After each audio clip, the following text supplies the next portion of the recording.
Hello, this segment of the My MACC Podcast is a standalone due to the sensitivity of the topic discussed. In this episode, talk of suicide and self-harm will be discussed. If you are sensitive to this topic, please click off of this episode and join us on the next.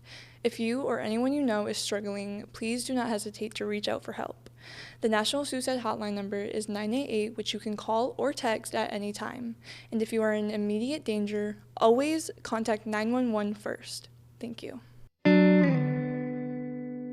Hi, my name is Zaylee, and welcome to my segment on the My MACC Podcast. Today, I am here with a special guest to talk about suicide prevention awareness. So, could you please introduce yourself? Yes, my name is Anna Ter Beek, and I have been a social worker in the community for about 20 years now. Cool. All right. So, could you please explain the most common risk factors and warning signs for suicide that people should be more aware of? Yeah, that's a really great question because I think a lot of people don't know what to be looking for, so they don't know how to help. When we look at suicide warning signs, they usually fall into one of three categories. Either someone's talking differently, they're behaving differently, or their mood changes.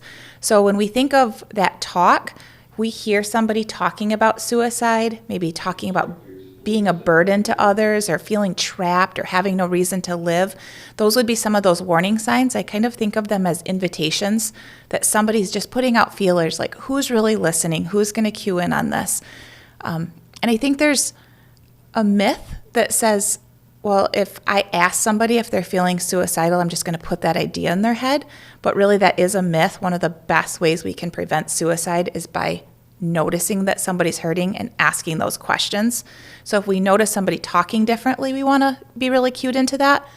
But we also, if somebody is behaving differently, we want to be cued into that as well.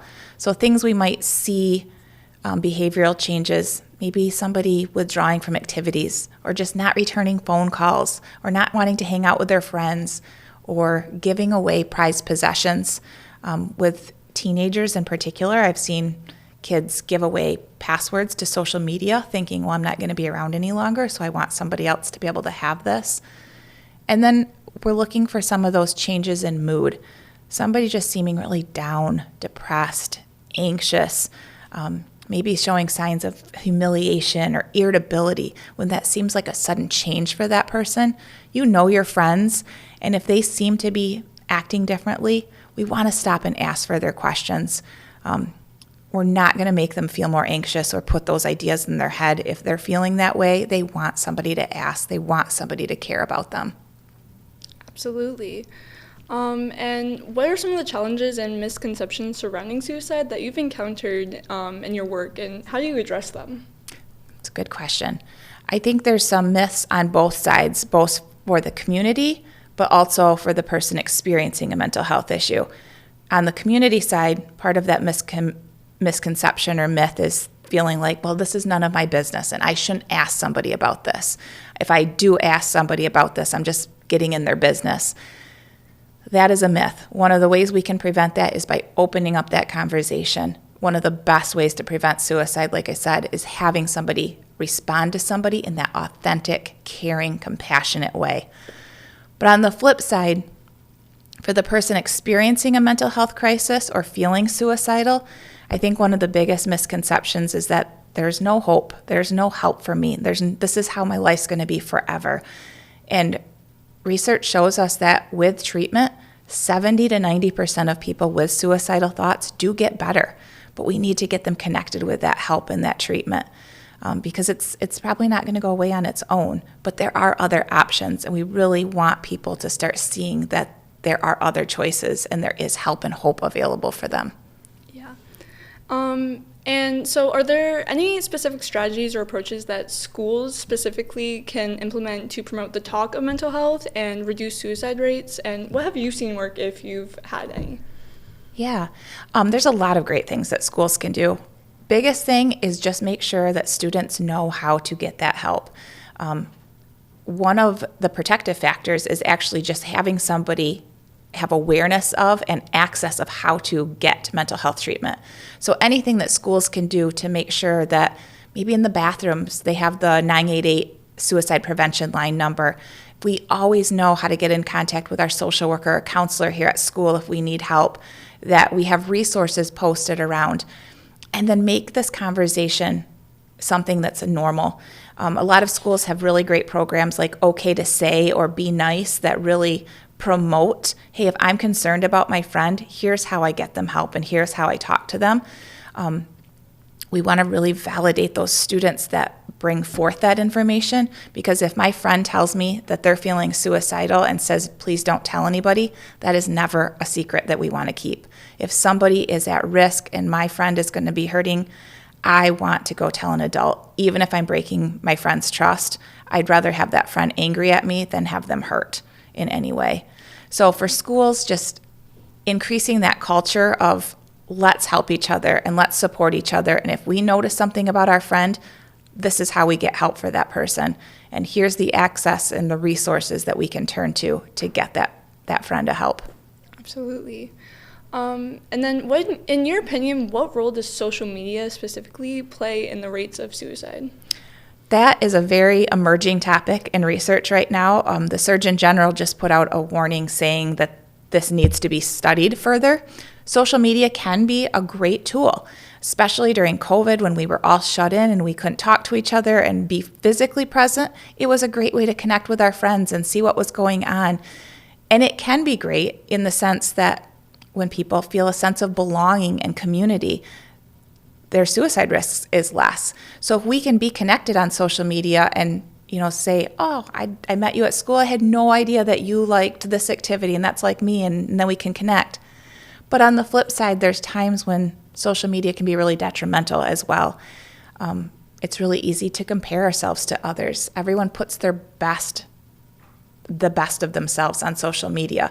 And so when I'm at home and I'm looking at all my friends and they look beautiful and they look like they're having fun all the time and they're with their other friends and I'm sitting at home, it can feel really lonely as well. So I think there has to be a really delicate balance of when social media is helpful for somebody and when it's time to shut it down. And I can share this with you too, but there's this really cool social media alert and almost looks like a prescription that I've shared with people at schools, and I think it's really helpful for teenagers to fill out, just saying, here's when social media is helpful for me, but when I'm feeling down, depressed, if this is starting to get negative for me, this is when I need to turn it off, and what other things can I do during that time?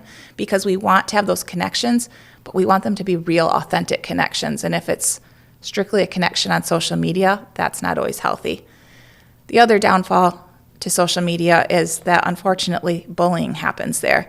We try in our schools to be as best as we can and not have that bullying, but we know that happens on social media. Kids can't go home and get away from it at all the time.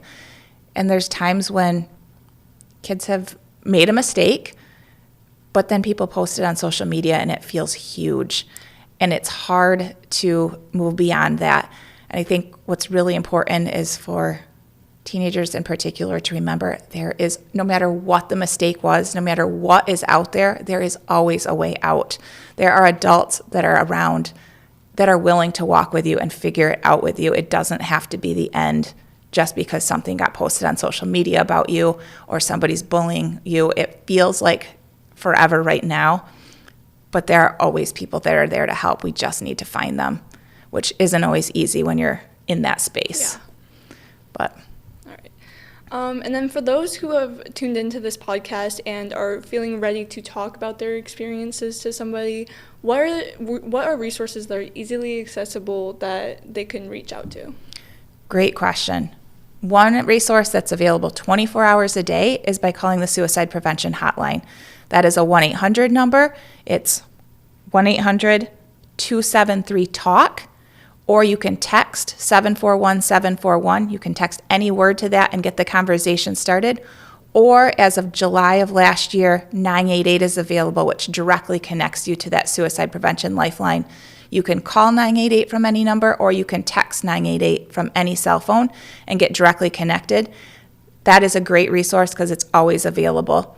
But then some other local resources, Montcalm Care Network, which is community mental health in Montcalm County, that resource is always available as well. They have a 24-hour access number. There are also many community resources that they have on their website for one-on-one counseling, which is awesome. They have a really cool, I don't remember what it's called, like a Hope and Healing or Hope and Health resource guide that they put together every year. So that's a great one.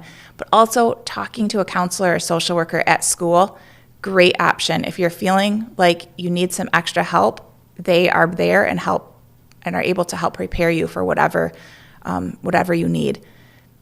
I would always say, if ever you are feeling like you might harm yourself or kill yourself, also always an option is to call 911 when it's an emergency.